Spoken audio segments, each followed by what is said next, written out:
शत्रुंजय मंडल श्री आदिनाथाय नमः। कलिकाल कल्पत्रु श्री शंकेश्वर पार्श्वनाथाय नमः। श्री प्रेम भुवन भानु जयघोष राजेंद्र जितेंद्र गुणरत्न रश्मिरत्न सूर्य सद्गुरुभ्यो नमः। पूर्व भव के पुण्योदय से ही बचपन से एक ऐसा परिवार मिला जो हमेशा से प्रभु भक्त और संतोषी था, यानी बागरेचा परिवार। इस परिवार के कारण ही बचपन से ही दिल्ली पूजा करने जाना, चौवियार करना, महाराज साहब जी को वंदन करने जाना और अवक से नहीं खाना यानी ब्रेड पाव पिज्जा, ये हमारे घर के संस्कार थे। और दूसरी तरफ ननियाल पक्ष यानी धारीवाल परिवार, वो भी पूरा धर्म से जुड़ा हुआ था। एक पेड़ को उगने के लिए जैसे अच्छी मिट्टी, खातर, पानी सब चाहिए। ये सारी चीजें मुझे इस परिवार से मिली। एक संस्कारी परिवार के कारण ही बच्चों में संस्कार का सिंचन होता है। यदि हमारे में गुण कम होंगे ना तो चलेंगे, पर दोष तो नहीं चलेंगे। आप सबको जानना है ना कि मैं यहाँ तक कैसे पहुंचा। परमात्मा की कृपा से एक के बाद एक घटना का स्वयं ही आयोजन होने लगा। आफ्टर मैरिज धर्म करना बहुत मुश्किल होता है, इसीलिए मेरी पहले से इच्छा थी कि मेरी शादी एक धार्मिक और संस्कारी लड़की से होनी चाहिए। पहले मैं बहुत ज्यादा शौकीन था और मेरे जैसी अगर मेरी श्राविका होती तो हम दोनों ये महोत्सव के संसार में लग जाते, जहां कण का सुख है और मण का दुख है। और परमात्मा की कृपा से मेरी शादी भी एक धार्मिक लड़की और संस्कारी लड़की से ही हुई। दीपिका बहन, उनको तो शादी से पहले भी दीक्षा देने के भाव थे। उन्होंने धर्म के हर कार्य में मुझे हमेशा सपोर्ट ही किया है। मेरी और दीपिका बहन की पहले से एक ही भावना थी, गर्भ में आए हुए जीव को तो शासन को ही समर्पित करना है। हम हमारा पूरा पुरुषार्थ करेंगे, बाकी जैसी उसकी भवितव्यता। शाश्वत भाई का जन्म हुआ और हमारे जीवन का सूर्य का उदय हुआ। पूज्य जितप्रेम महाराज साहब जी का चतुर्मास गिरधरनगर श्री संघ में हुआ।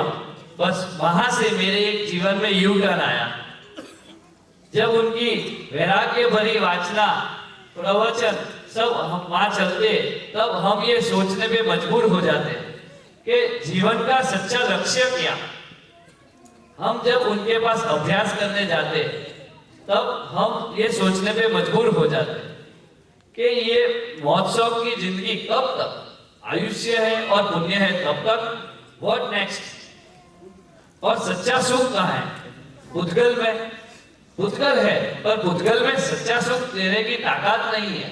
यदि पुद्गल में सच्चा सुख देने की ताकत होती तो जब हम पहला रसगुल्ला खाते हैं हमें जो सुख और आनंद की अनुभूति होती है, वो ही सुख हमें 10वें और 20वें रसगुल्ले खाने पे भी मिलना ही चाहिए।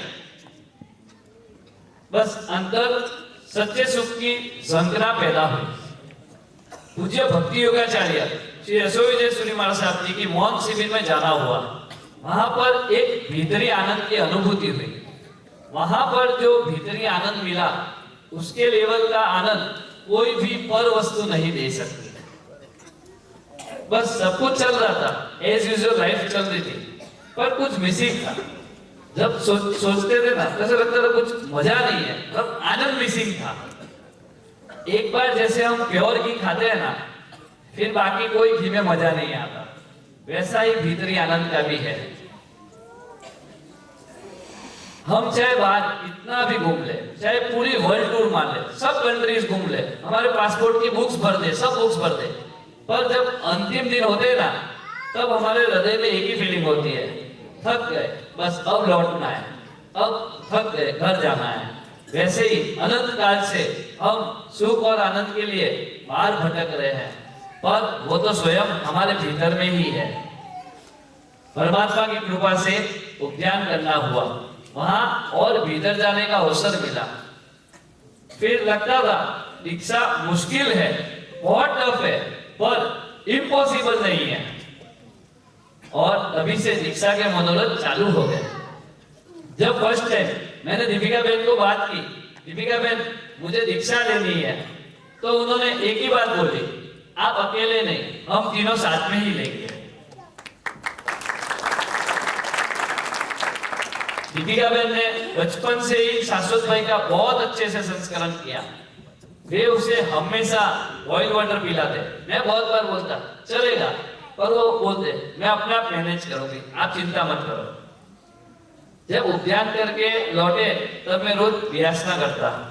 दीपिका बहन ने कभी मुझे एक दिन भी ऐसा नहीं बोला रोज व्यासना करते हो, कभी तो हमारे साथ बाहर चलो, एक भी बार ऐसा नहीं बोला। मेरे पूरे फैमिली वाले भी बोलते कि चरित्र भाई को समझाओ, कभी तो हमारे साथ बाहर चले।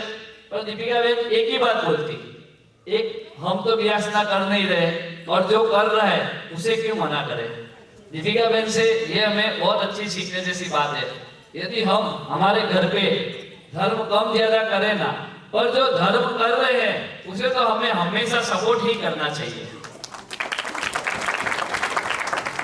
फिर फर्स्ट टाइम गुरुकुलवास में रहने जाना हुआ और कहते हैं ना, अच्छे कार्य में विघ्न हमेशा पहले आते हैं। शाश्वत भाई की उम्र 5 वर्ष, दीपिका बहन का उपासरे 10 किलोमीटर दूर। बहुत सारे प्रश्न थे। शाश्वत भाई का स्वास्थ्य भी कमजोर था। शाश्वत भाई को सुबह उठाने से लेके रात को सुलाने तक के सारे प्रश्न। और दीपिका बहन की दूसरी तरफ बहुत परीक्षा हुई। स्टार्टिंग में जब रहने गए तब 5-7 दिन में ही उन्हें डेंगू हो गया। डेंगू ठीक हुआ तो 10 दिन में चिकनगुनिया हो गया। इनके साथ वर्टिगो की प्रॉब्लम तो थी, और ये सब शारीरिक प्रॉब्लम के साथ भी एक सबसे बड़ा हिम्मत का काम ये था, एक माँ होके अपने बच्चे से दूर रहना। पर वो हारे नहीं, डटे रहे। परमात्मा हमें हर कदम, हर समय, हर क्षण मदद करने के लिए रेडी है। परमात्मा बस इतना ही कहते हैं, आप एक कदम आगे चलो, 99 कदम मैं तुम्हें सामने से लेने आऊंगा। परमात्मा का मार्ग 1% एफर्ट्स, 99% ग्रेस का है, और परमात्मा की कृपा से सारे विघ्न दूर होते गए। गुरुकुलवास, गुरुकुलवास यानी महाराज साहब जी के पास रहने जाना। वहां जो निस्वार्थ प्रेम है, पूरी विश्व में वैसा प्रेम कहीं पर भी नहीं है। जब फर्स्ट डे मैं शाश्वत भाई का संतारा कर रहा था, तब पूज्य गुंसारत्न महाराज साहब जी आए और बोले, शाश्वत भाई को आज ही मोक्ष में भेजना है। शाश्वत भाई की उम्र 5 वर्ष की है, इनको संतारे पे नहीं गादी पे ही सुलाना है।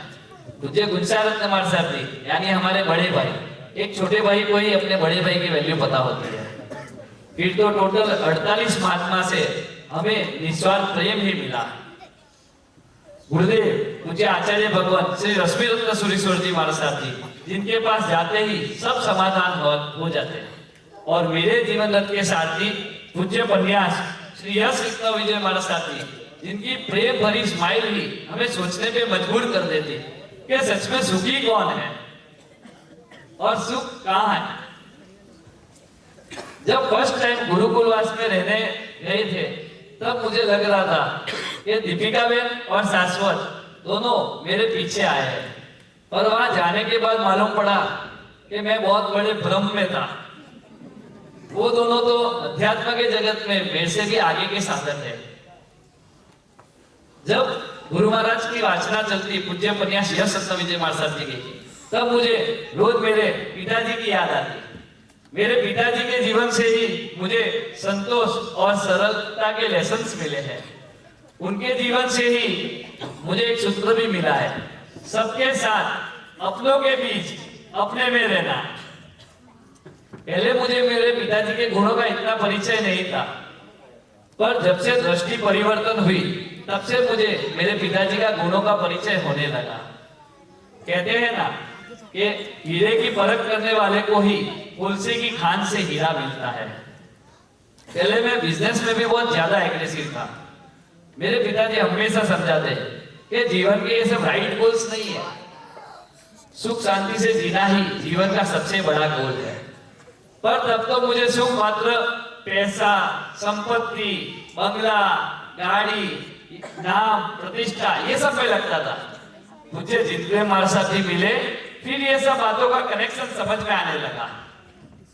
पहले जब फ्री होते तब पिताजी तो एक ही बात बोलता, एक्सपेंशन करते हैं, वो एक ही बात बोलते हैं, ज्यादा करने की क्या जरूरत है। वो समझाते पर डिसीजन हमारे ऊपर ही रहने देते हैं। हमारे पास जब भी समय होता है ना, तो हम दो ही काम करते हैं, या सुख या अशुभ। दो के अलावा तीसरा कोई काम ही नहीं है। तो जब भी ऑफिस में समय मिलता ना, तो अशुभ प्रवृत्ति, जैसे पूरा सोशल मीडिया, पूरा फुल फैमिली ले लो सोशल मीडिया का, यूट्यूब, व्हाट्सएप, फेसबुक, इंस्टा, बाकी सब, ये सब से मुझे बचाया मुझे जितने महाराज साहब जी ने, उन्होंने मुझे ये सब की बाधा दे दी। खाली व्हाट्सएप और बिजनेस यूज, बाकी कोई भी यूज नहीं करना है। और दूसरी तरफ अब फ्री समय मिला, अब क्या करना, व्हाट नेक्स्ट, तो उसके लिए सुख में जोड़ा।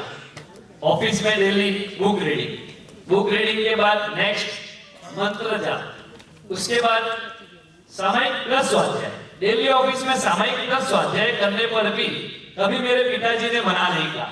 आप सबको जानना है ना कि मैं यहाँ तक कैसे पहुंचा, उसका एक कारण है मेरे पिताजी, उन्हीं के कारण मैं आज यहाँ तक पहुंचा हूँ।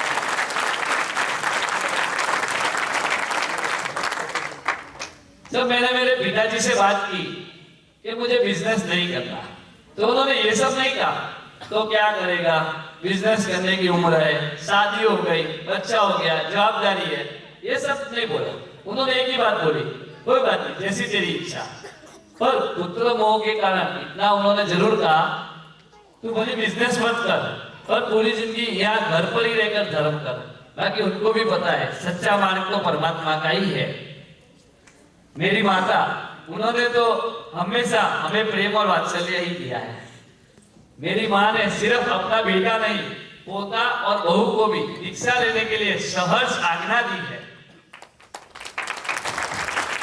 परमात्मा के प्रति जो श्रद्धा और समर्पण है, तभी एक परिवार के 3 सदस्यों को संसार से पार उतरने की आज्ञा दी है। एक माँ ने अपने दिल पे पत्थर रखकर, खुद का स्वार्थ न देखकर जिन शासन को 3 रत्नों की भेंट दी है। मेरे जीजू, उन्होंने मुझे चौवियार चालू कराया और परमात्मा भक्ति भी हम उन्हीं से सीखे हैं। मेरी दीदी, उन्होंने तो अपने छोटे भाई को हमेशा प्रेम ही दिया है। मेरे दीदी जीजू, वो भी दोनों मेरे कल्याण मित्र जैसे ही है। मेरा भाई ज्ञानित भैया, वो तो सच में राम है। जब भी आगे बढ़ना था, शादी भी हो चुकी थी, बच्चा भी था, तो जवाबदारी थी, और 2 नाव में पांव रखना यानी डूबना बराबर है, तो कुछ समझ नहीं आता था। पर भाई एक ही बात बोलता है, बस तू आगे बढ़, कोई चिंता मत कर। 1 साल, 2 साल, 3 साल, 5 साल, 10 साल ट्राई करना, नहीं हो तो मेरी कुर्सी पे आके बैठ जाना, पर तू आगे बढ़। और प्लस साथ में एक ही उनका स्टेटमेंट था हमेशा, डिले इज डेंजरस, विलंब मत करना। मेरे भाई के साथ जब भी ऑफिस में कुछ भी काम से जाना होता, रोज कुछ ना कुछ मुझे आगे बढ़ने की बात करते। कभी कभी मैं बोलता, तो बिजनेस कौन करेगा, वो एक ही बात बोलते, मैं और पापा तेरे लिए तो कमा रहे हैं। शाश्वत भाई के गणतंत्र में भी ज्ञानित भाई का बहुत बड़ा रोल है।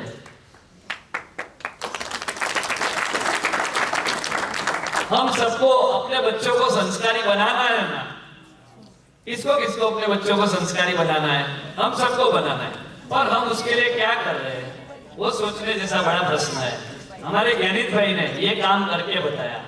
हमारे ज्ञानित भाई हमारे घर के सारे बच्चों को डेली, जब वो 2 साल के थे तभी से उन्होंने चालू किया, डेली 1 घंटा उनको धार्मिक स्टोरी सुनाते थे। उसी के कारण हमको ये परिवर्तन मिला। मैं चैलेंज के साथ कह सकता हूँ, ऐसा भाई मिलना बहुत मुश्किल है।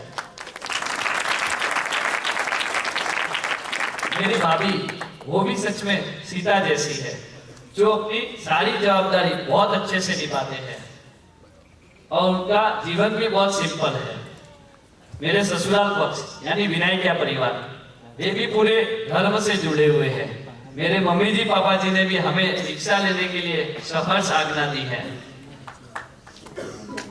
सुशील मनाली और राहुल पूजा ने भी हमें हमेशा सपोर्ट ही किया है। परमात्मा का मार्ग ऐसा है, हमको गुरु महाराज हमेशा कहते हैं, जब आप एक कदम शुभ भाव से आगे बढ़ना चालू करते हो ना, बस कुदरत आपको अपने आप स्वयं मदद करना शुरू कर देता है। मुझे नहीं लगता कि मैंने कुछ जीवन में किया है, पर कुदरत ने एक के बाद एक ऐसी सब सीढ़ी रखी ना, स्नेक एंड लेडर्स जैसा, और उसमें स्नेक नहीं था, सब लेडर्स ही थे। खाली सब सीढ़ियां ही थी। एक बाजू जिनपे मास्टर जी मिले, दूसरी तरफ भाई मिला, पप्पा मिले, दीपिका बहन मिले, शाश्वत मिले, तो यहाँ तक पहुंच गए।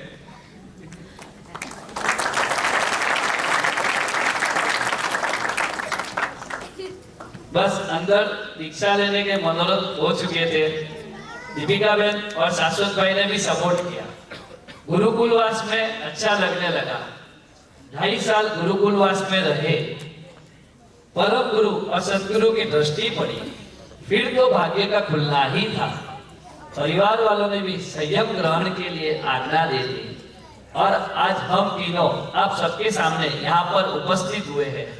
हम तीनों को दीक्षा अच्छी तो लगी, साथ में सच्ची भी लगी। इसीलिए सिद्धों का शाश्वत सुख पाने के लिए सदगुरु की उंगली पकड़कर परमात्मा के मार्ग पर चलने जा रहे हैं। आप सब हमें ऐसे आशीर्वाद देना, कल सुबह आप सब हमें ऐसे आशीर्वाद देना कि हमारा जीवन निष्कंटक नहीं, निष्कलंक बने और हमारा गुरु चरणों में सर्वस्व समर्पण हो। परमात्मा का सबसे बड़ा यदि कोई उपकार हो ना, तो वो है जिनवाणी। बस हमारी एक ही भावना है कि ज्यादा से ज्यादा हम जितना जिनवाणी का श्रवण करेंगे ना, तो हमारा जीवन परिवर्तन होगा और 100% डेफिनेटली होगा। परमात्मा का सबसे बड़ा उपकार कि जिनवाणी से ही हमें समझ आती है कि सच्चा सत्य क्या है और सच्चा सुख कहाँ है। बस मेरी यही भावना है कि आप सभी जहाँ पर भी रहते हो, आप सभी अपने अपने संघ में जिनवाणी का खास श्रवण करें और अपने बच्चों को हो सके तो कम से कम 6 महीने गुरुकुलवास में रखें। ऐसा नहीं है 6 महीने गुरुकुलवास में रखना यानी दीक्षा ही देना, ऐसा नहीं है। ये कलयुग है। यदि आपको सुखी होना है ना और आपके बच्चे को भी सुखी होना है ना, तो उसके लिए गुरुकुलवास में रखना आवश्यक है। उससे आपके बच्चों में भी संस्कार आएंगे। बाहर का हम माहौल देखते ही है। हमारी पहले से एक ही भावना थी, बस जिनपे मास्टर जी कहते हैं, घर पे होते ना बच्चे, तो ये मत कर, ये मत कर, ये मत कर, ये मत कर, ये मत कर, ये मत कर। हमको भी ऐसा लगता है ना, जैन धर्म यानी यही है ना, ये मत करो, ये मत करो, ये मत करो, ये मत करो, ये मत करो। खाली सब नो की लिस्ट ही है, ऐसा नहीं है। जिनपे मास्टर जी ने बोला आप ऐसी जगह पे रखो ही मत, उसको खाली एक प्लेस से दूसरी प्लेस शिफ्ट कर दो बस। अब उसको आपको कुछ बोलना नहीं है। तो घर पे होता था ना शाश्वत भाई, तो हमको उसको कभी शायद बोलना पड़ता कि टीवी मत देखो, मोबाइल मत देखो, ये मत करो, ये मत करो, पर ऐसी उम्र तक वो पहुंचे ही नहीं और उससे पहले गुरुकुलवास में आ गए, तो हमको कुछ करना ही नहीं पड़ा। बस हमको प्लेस चेंज करने की जरूरत है। जिन आज्ञा विरुद्ध कुछ भी बोला हो तो इच्छा में